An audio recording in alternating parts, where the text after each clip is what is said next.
Pemirsa, Presiden Prabowo Subianto melantik Ketua Harian dan anggota Dewan Energi Nasional atau DEN. Susunan anggota DEN terdiri dari unsur pemerintah dan juga pemangku kepentingan. Bahwa saya akan setia kepada Undang-Undang Dasar Negara Republik Indonesia Undang-Undang Dasar Negara Republik Indonesia tahun 1945. Presiden Prabowo Subianto memimpin langsung sumpah jabatan Ketua Harian dan anggota Dewan Energi Nasional atau DEN di Istana Kepresidenan Jakarta. Sumpah yang dibacakan Presiden diikuti oleh para Ketua Harian dan anggota DEN yang dilantik. Ketua Harian Menteri ESDM Bahlil Lahadalia. Anggota dari unsur pemerintah, Menteri Keuangan Purbaya Yudi Sadewa, Menteri Perencanaan Nasional, Kepala Badan Perencanaan Pembangunan Nasional Rahmat Pambudi, Menteri Perhubungan Dudi Purwagandi, Menteri Perindustrian Agus Gumilang, Menteri Lingkungan Hidup Kepala Badan Pengendalian Lingkungan Hidup Hanif Faisal Nurofik.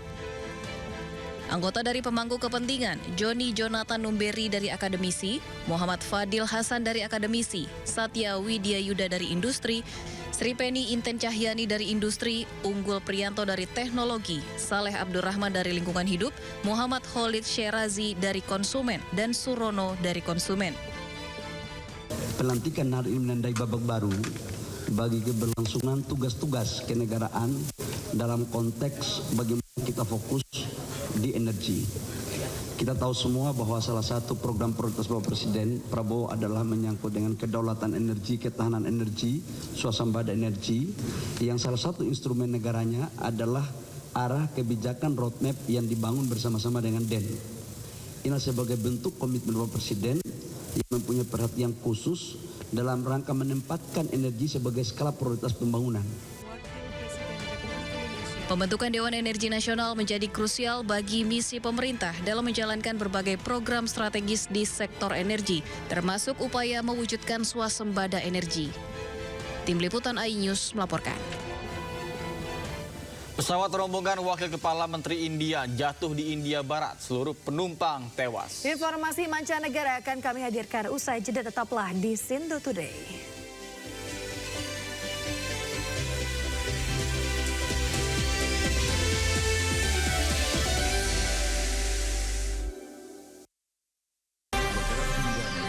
Ragam peristiwa terjadi di banyak tempat. Menelantarkan bayi berusia 3 bulan. Ditemukan narkoba di dalam rumah. Menabrak tiang pipa milik perusahaan minyak dan gas asing. Mengabarkan secara update dan faktual. Warga pun ramai-ramai berjibaku mengevakuasi mobil. Harus menyeberangi sungai Cikaso. Yang menampilkan sejumlah alat yang rusak. Setelah nekat meracik obat. Sindo Files, setiap Senin sampai Jumat jam 6 sore di Sindo News TV. Ya, pemirsa, Pengadilan Tipikor Semarang kembali menggelar sidang kasus dugaan korupsi pengelolaan Plaza Klaten dengan terdakwa Ferry Sanjaya. Jaksa menghadirkan 5 saksi, salah satunya mantan Bupati Klaten Sri Mulyani. Dalam persidangan, mantan Bupati Klaten Sri Mulyani menegaskan tidak menangani urusan teknis terkait dengan pengelolaan Plaza Klaten. Ia menyebut perannya sebagai bupati hanya sebagai pemilik aset dan hanya memberikan disposisi kepada sekda. Setelah itu, pemirsa, Sri Mulyani mengaku tidak lagi dilibatkan dalam rapat serta tidak pernah menerima laporan terkait harga sewa. Sementara itu, kuasa hukum terdakwa menyebut Pemkab Klaten meraih opini wajar tanpa pengecualian dari BPK selama 7 kali berturut-turut. Hal tersebut menunjukkan tidak ada kerugian negara dan saat plaza dikelola kliennya, pemasukan daerah justru meningkat. Menjadi saksi di sidang tidak pidana korupsi. Apa yang disampaikan? Saya kan tadi sudah mendengar secara langsung. Jadi kalau nanti tidak ada kerugian negara seperti apa, Bu? Tadi sudah melihat ya. Oke, terima kasih. Makanya saya bertanyakan kan 7 kali wajar tanpa pengecualian. Berarti nggak ada pakai uang negara kan? Kalau nggak pakai uang negara, pakai uang sendiri, perjanjian antara katakanlah Matahari dengan MMS, bagaimana itu bisa dikatakan uang negara bagi saya ya. Jadi saya sendiri mengatakan sampai detik ini belum terbongkar adanya kerugian negara karena perjanjian sewa menyewa itu belum batal sampai hari ini loh. Belum batal. Pemirsa, kediaman Presiden ke-7 Republik Indonesia Joko Widodo kedatangan tamu spesial. Ya, mereka adalah teman-teman kuliah Jokowi di Fakultas Kehutanan Universitas Gadjah Mada. Reuni dilakukan di rumah Jokowi di Jalan Kutai Utara nomor 1 Sumber Solo Selasa sore. Mereka datang setelah mengikuti sidang Citizen Lawsuit keaslian ijazah Jokowi di Pengadilan Negeri Surakarta. Saat sidang, pemirsa, ada 2 teman Jokowi yang menjadi saksi fakta, yakni Samiduddin Barowi dan juga Mustoha Iskandar. Mustoha menyampaikan ada 17 alumni UGM yang ikut datang ke kediaman Solo. Mereka merupakan teman satu angkatan di Fakultas Kehutanan UGM pada tahun 1980.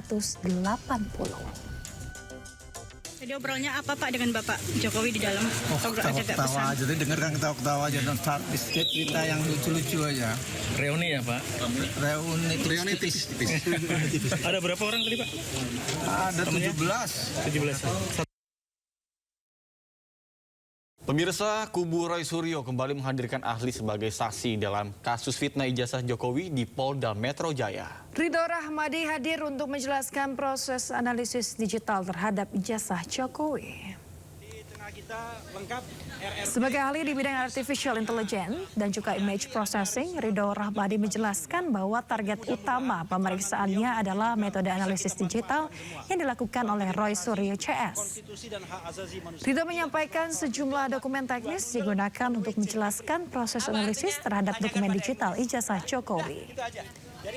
Ridho menegaskan penjelasan ilmiah ini diharapkan menjadi dasar penyidik dalam menilai perkara secara objektif. Beliau, kawan-kawan semua, media semua akan memberikan keterangan kepada RRT, ya, terutama terkait dengan hal-hal yang berbau digital forensik, ya, mungkin processing dan lain sebagainya. Seperti kita ketahui bahwa RRT dikenai pasal 32 dan 35 Undang-Undang ITE 2008.